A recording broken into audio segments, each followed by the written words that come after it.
طور زموږ تی کورونه ګټ کورونه دي د پښتنو کورونه دي یو سړی چې دی هغه بابا دی نیکه دی مشر دی لاس وشلې المسیان دي زامن دي هغه کاروبار ورلره کوي اوس خبره دا د عزیزانو عام طور موږ تی دا خبره چې دا هغه پیلاو کړې ده چې یاره بس د کور سربراه چې وکي قرباني د ټولو د خوا کافي ده یاره خبره دا ده که رښتیا بابا مشر دی زامن غلامان دي غلامان حتی چې موبایل اخلي له بابا پوښتنه کوي چې یوه جوړه کپړې اخلي له بابا پوښتنه کوي چې ګړۍ اخلي له بابا پوښتنه کوي او یو قلم د اسکول یوه کاپي او رجسټر اخلي له بابا پوښتنه کوي له بابا روپۍ اخلي بېشکه بابا دې خپله قرباني وکړي پر بچیانو باندې نسته ولې هغه وجه دا ده چې دا دنیا دا د بابا ده د بچیانو نه ده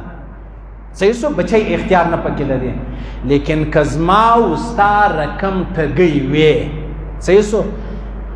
بابا د 15,000 روپۍ موبایل په جیب کې دی زما او ستا د 2.5 لک روپۍ موبایل په جیب کې دی بابا دا 1.5 روپۍ ګړۍ په لاس ده زما او ستا هغه رولکس ګړۍ د 80 او د 80,000 او د لک روپۍ ده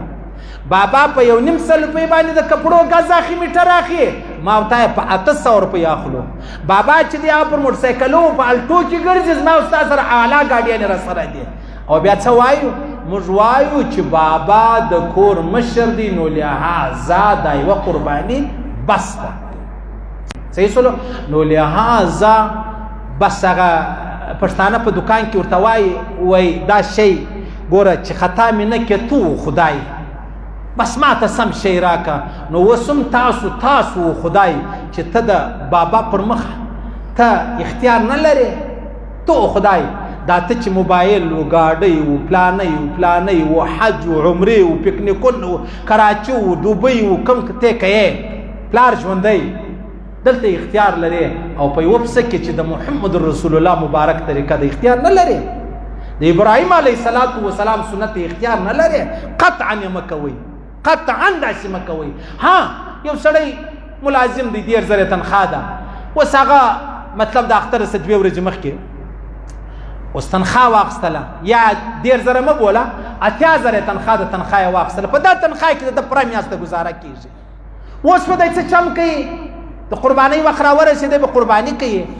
علما فرمایي ګوره ستا ټول عزت د 80,000 روپۍ دي مثال در کوم نو چې ته قرباني هم پکې وکړې میاشت په آخر کې ته ستړی کېږې قرضې ته مجبوره کېږې د اختره څه مخکې د کور راشن واخلي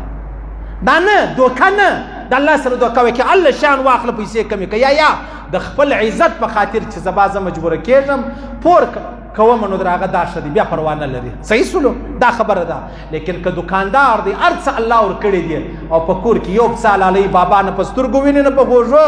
اوري هغه هم دی تړلی دی چې خوښ کړی دی بیا بابا وایي بس نو د کور مشر به زه سم درواغ مه وایاست د پښتنو نیم ژوند نیم ایمان درواغ دی وچ کلک په درواغو دی دا نه چې د الله او د رسول غم اخیستی دی قطعا داسې مه کوئ الله ته مخ که خپی لرې که یا دا به م در وښیم خیر بیا بل وخت خبره پر راځي نن ورځ یا د اختر ته نږدې چې کوم مطلب ورځې دي 2,500 روپۍ سړی ولري ټیک دی پورته کښته به سي هلته هغه چاندي قیمت په پورته کښته سي بل ملا صاحب یې واورئ چې یاره 15,000 بیا وایي چې هغه ملا درواغ ویل دا خبره نه ده هغه ملا هم صحیح دي زما دم صحیح ده د بل دم صحیح ده چاندي پورته کښته کېږي د ورځې ریټ پورته کښته کېږي 2.5 تولې سپین زر قیمت څو دی دومره سړی نغدي روپۍ ولري صحیح سلو اوس پر ده باندې چې شته قرباني چې ده هغه شته دی به قرباني کوي په خبره م سر خلاص سلو که 80,000 سړی ولري پر هغه قرباني نشته که هغه ورځ قیمت چې دی هغه دغو نه و پورته کښته په هغه ورځ بیا پوښتنه کولی شي لہذا قرباني مه پرېږدئ هر ځوان دې په خپل کور کې جلا وکړي